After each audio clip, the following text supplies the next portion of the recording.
नमस्कार, मैं आज राहुल आप सबके साथ हूँ सख्त खबर से। एंड आज हमारे साथ बहुत ही मशहूर डॉक्टर इकबाल सिंह जी आए हैं। फोर्टिस हॉस्पिटल से हैं, सीनियर कंसल्टेंट है, लेप्रोस्कोपिक सर्जन भी है। सर कुछ बताइए, जो आज टेक्नोलॉजी के साथ जो एडवांसमेंट हुई है सर्जरीज़ की, तो उसमें क्या कितना फ़ायदेमंद रहा है ये? पिछले कुछ सालों में जो टेक्नोलॉजी ने सर्जरी में चेंज लेके आए हैं वो बहुत ज़्यादा हेल्पफुल रहा है पेशेंट के सर्जरी के आउटकम से लेके रिकवरी और उसके जनरल वेलबींग में। जो आज हम डिस्कस कर रहे थे रोबोटिक सर्जरी, ये एक नया प्लेटफॉर्म है जिससे सर्जरी की जो रिफाइनमेंट है, उसका प्रिसिशन है, जो देखने वाला उसमें मैग्नीफिकेशन होता है, इंस्ट्रूमेंट्स की जो एंगुलेशन है वो बहुत बहुत ज़्यादा एडवांस्ड है। उसका फ़ायदा सर्जरी में ऐसा मिलता है कि पेशेंट की सर्जरी बहुत प्रिसाइज होती है, उसकी रिकवरी बहुत फास्ट होती है, उसका हॉस्पिटलाइजेशन जो स्टे है वो बहुत कम हो जाता है।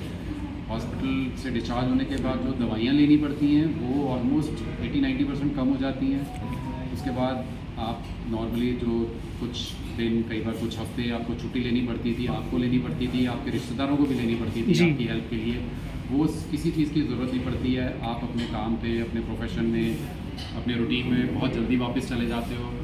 आपको बहुत ज़्यादा किसी की हेल्प की ज़रूरत नहीं पड़ती, तो एक बहुत ज़्यादा उसका एक सोशल इम्पैक्ट है।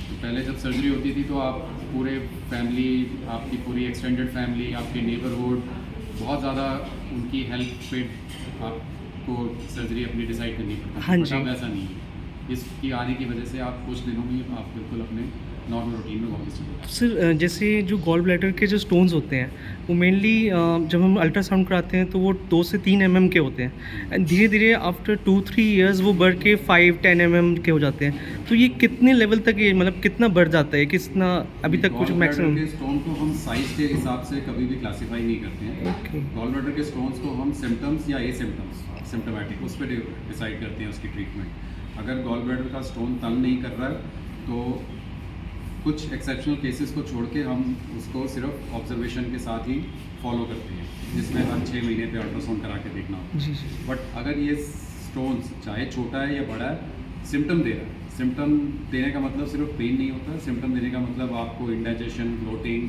कई बार खाने के बाद फुलनेस, जिसको हम डिस्पेप्टिक सिम्टम्स बोलते हैं, अगर ये भी है तो इसको भी हम सिम्टोमेटिक स्टोन्स में ही मानते हैं। तो उस केस में स्टोन का साइज़ छोटा है या बड़ा है, आपको उसका इलाज कराना पड़ता है। और इसका इलाज जो है वो एक ऑपरेशन है जिसको हम कॉलिसिस्टेक्टमी बोलते हैं, जो जी, कि जी। डे केयर प्रोसीजर या 24 आवर्स का एक स्टे के साथ प्रोसीजर होता है। सर इसकी वजह से कॉस्ट क्या आता है? मैंने सुना काफ़ी कॉस्टली होता है, ये अलग अलग वेरीज करते हैं, लेकिन फोर्टिस में इसका क्या कॉस्ट है अप्रॉक्सीमेटली, अगर मिनिमम कोई भी अभी जा रहे हैं इस एडवांस टेक्नोलॉजी के साथ अपना ऑपरेट करवाने के लिए?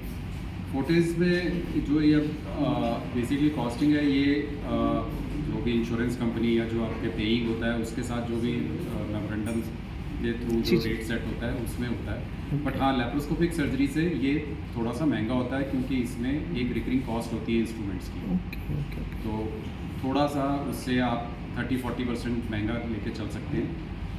तो कॉस्ट ज़रूर इसकी है बट उसका बेनिफिट भी उतना ही है। सर ये जो टेक्नोलॉजी, ये मेक इन इंडिया के तहत है या फिर अब्रॉड से हमने इम्पोर्ट करवाया है? ये जो सिस्टम है ये अमेरिका से इम्पोर्ट हुआ है, अब तक का सबसे एडवांस्ड सिस्टम है। बट हाँ, अब मेड इन इंडिया के भी सिस्टम्स आ रहे हैं जो कि इक्वली गुड हैं।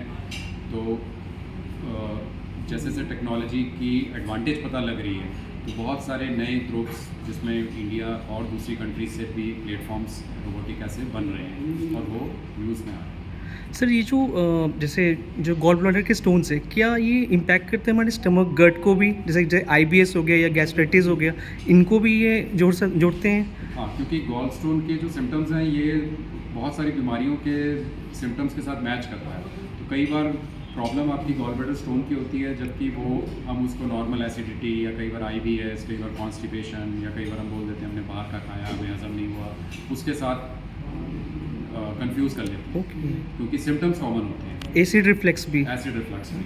ओके। तो इनफैक्ट अगर ये सिम्टम है तो सबसे पहले आपको गॉल स्टोन्स के बारे में सोचना चाहिए, उसके लिए टेस्ट कराने चाहिए और उसके हिसाब से आगे ट्रीटमेंट प्लान करें। सर जैसे आईबीएस होते हैं, इरिटेबल बाउल सिंड्रोम, सर उसमें उसके लिए क्या करना पड़ता है बेसिकली?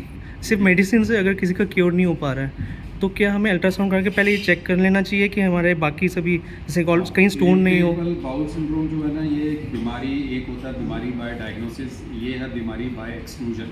ओह, इसका मतलब ये होता है कि जब आप सारी बीमारियों को रूल आउट करते हैं और आपको कोई रीज़न ना मिले, तब हम उस बीमारी को IBS, irritable bowel syndrome, label करते हैं। ओके। तो उसके सिम्टम्स के हिसाब से उसकी सिम्टोमेटिक ट्रीटमेंट की जाती है और आपको एक डाइट और एक लाइफस्टाइल मॉडिफिकेशन के बारे में समझाया जाता है, तो वो आपको फॉलो करना होगा। सर एक और चीज़ है, जैसे थायराइड से बोलते हैं कि कोई भी चीज़ वो हाइपर हो जाता है, कोई भी चीज़ इनहेंस हो जाता है कि थायराइड अगर किसी का एक्सट्रीम लेवल पे है, अगर 75 mg का भी वो ले रहा है MCG का, स्टिल अगर उसका थायराइड हाई पे ही है, तो क्या ये गॉल ब्लैडर के स्टोन्स भी कुछ इफेक्ट पड़ता है, या कहीं भी किडनी स्टोन्स कहीं पे भी इफेक्ट पड़ते हैं, लीवर? हाँ, थायराइड के साथ इनडायरेक्टली फ़र्क पड़ता है, क्योंकि थायराइड के साथ आपके कोलेस्ट्रॉल लेवल्स भी ऊपर जाते हैं। जी। अगर हाइपोथायराइडिज्म की हम बात करते हैं तो थायराइड हार्मोन की वजह से उसका ब्लड लेवल पे उस हार्मोन्स का लेवल नॉर्मल रहना बहुत ज़रूरी है। जी। अगर वो कोलेस्ट्रॉल बढ़ाएगा तो ये कोलेस्ट्रॉल ही एक्स्ट्रा जाके गॉल ब्लैडर में स्टोन बनाएगा या बनेगा स्टोन्स का साइज इंक्रीज कराएगा। और सर एक और चीज़, जैसे लीवर में फैटी लीवर ग्रेड 1 होता है, ग्रेड 2 होता है, देन फिर वो फर्दर एक्सटेंड होकर लीवर सेरोसिस हो जाता है, तो ये जो ग्रेड 1 लेवल है, इसको मतलब ये कनेक्टेड हो सकता है गॉल ब्लैडर के स्टोन से भी? क्योंकि अगर फैट डिपॉजिट हो रहा है और खाने का लाइफस्टाइल ही अलग है, बहुत ही ज़्यादा अनहेल्दी फूड खाया जा रहा है, स्लीप डिसऑर्डर्स है, ये कनेक्टेड है इनसे? हाँ, ये एक दूसरे के साथ लिंक हो सकते हैं, क्योंकि फैटी लीवर आपकी अनहेल्दी लाइफस्टाइल या डाइटरी हैबिट्स को बता रहा होता है डायरेक्टली। तो वही हैबिट्स या वो एक्सेस कैलोरीज या फैट जो है वही गॉल स्टोन बनने में भी रीज़न हो सकता है। तो इसलिए एक हेल्दी लाइफस्टाइल और एक हेल्दी डाइट लेना बहुत ज़रूरी है। और बीमारियां जो भी हैं, शुगर की है, ब्लड प्रेशर की है, हार्ट की है, थायराइड की है, इनकी रेगुलर दवाई लेना, इनको कंट्रोल में रखना बहुत ज़रूरी है। सर एक और चीज़, जैसे अब AI काफ़ी ज़्यादा एडवांस हो गया है, तो जो जैसे आपने बताया कि जो न्यू 4th जनरेशन है, इसमें भी AI यूज़ हो रहा है, या फिर या इसका भी कुछ एडवांसमेंट हो रहा है, AI से कुछ है इसमें यूसेज इस टेक्नोलॉजी में? AI बेसिकली आर्टिफिशियल इंटेलिजेंस जिसको बोलते हैं, वो तो टर्म नया है, बट ये आया तो तब से है जब से हम कंप्यूटर यूज़ कर रहे हैं। हाँ जी, हाँ जी। तो हाँ, अब जो जैसे जैसे नए प्लेटफॉर्म या नए जनरेशन के रोबोट्स आ रहे हैं, उसमें उस टेक्नोलॉजी का और ज़्यादा से ज़्यादा एडवांटेज लिया जा रहा है। तो सर इसमें जैसे हम मैनुअली उनको जो है ऑर्डर देते हैं, मतलब कि प्रॉम्प्ट लिखते हैं, या फिर वो ऑटोमेटिकली? ऑटोमेटेड नहीं होता, ये यही एक मिथ है कि रोबोट ऑटोमेटेड मोड पे चलता है। ये ऑटोमेटेड मोड पे नहीं जी, चलता। जी। जैसे नॉर्मली हम एग्जीबिशंस में रोबोट चलता हुआ देखते हैं, ये वैसा नहीं है। इसको चलाता सर्जन ही है, ओके। बट उसकी मूवमेंट, उसकी एंगुलेशन, उसकी क्लैरिटी, उसमें लगे हुए डिवाइसेस की जो एनर्जी है या विजन है, वो बहुत एडवांस होती है। तो उस वे में ये रोबोटिक है, ना कि ये अपने आप सर्जरी कर रहा है इसलिए रोबोटिक। सर्जन ही इसमें सर्जरी कर रहा है। सर्जन ही सर्जरी बट ये सर्जन को सर्जरी करने में बहुत ज़्यादा हेल्प कर रहा है, रिफाइनमेंट दे रहा है उसको। मतलब फ्यूचर में ऐसा नहीं है कि रिप्लेस कर देंगे, जैसे IT सेक्टर में हम देखते हैं कि रिप्लेसमेंट्स हो रही है, मतलब वैसे नहीं करेगा, क्योंकि ये डॉक्टर सर्जन्स के अंडर कंट्रोल ही रह के ये काम कर सकता है। और ये कहना तो बड़ा मुश्किल है, साइंस बहुत ज़्यादा तरक्की कर रही है, आगे देखते हैं। बट आई विश कि वैसा ही हो, तो क्योंकि बिकॉज अल्टीमेटली तो पेशेंट्स तो कनेक्टेड होते हैं इमोशनली, जो डॉक्टर से आते हैं, हाँ, नहीं, डॉक्टर के साथ तो मशीन से आप इमोशनली कनेक्ट नहीं हो सकते हो। वो भले ही वो सर्जरी में आप हेल्प कर देगी, बट मेन जो होता है 50% तो एक पेशेंट का ब्रेन, मतलब वैसे ही वो क्लियर हो जाता है, मोटिवेटेड हो जाता है डॉक्टर के अच्छे मोटिवेशनल स्पीचेस से। मतलब कि जैसे वो जब भी आप उनसे फेस टू फेस मिले, फर्स्ट बात में वो आपको डराते नहीं है, वो आपको बताते हैं कि ये कंसर्न है, ये स्ट्रीम है। तो आपको कैसे लगता है कि ये बेस्ट तरीका है? वो टेक्नोलॉजी जो पेशेंट की ट्रीटमेंट में हेल्प करे, उसकी रिकवरी में हेल्प करे, उसकी सर्जरी ज़्यादा सेफ बनाए, तो वो उसका उस सिस्टम में या उस टेक्नोलॉजी का इस फील्ड में आना ज़रूरी है। जी। बाकी ये है कि हाँ, ह्यूमन टच तो हमेशा रहेगा। ये फील्ड ऐसी नहीं है कि आप इसको मशीनों के सहारे छोड़ सकते हो। Yes. ठीक है sir, thank you so much Iqbal sir.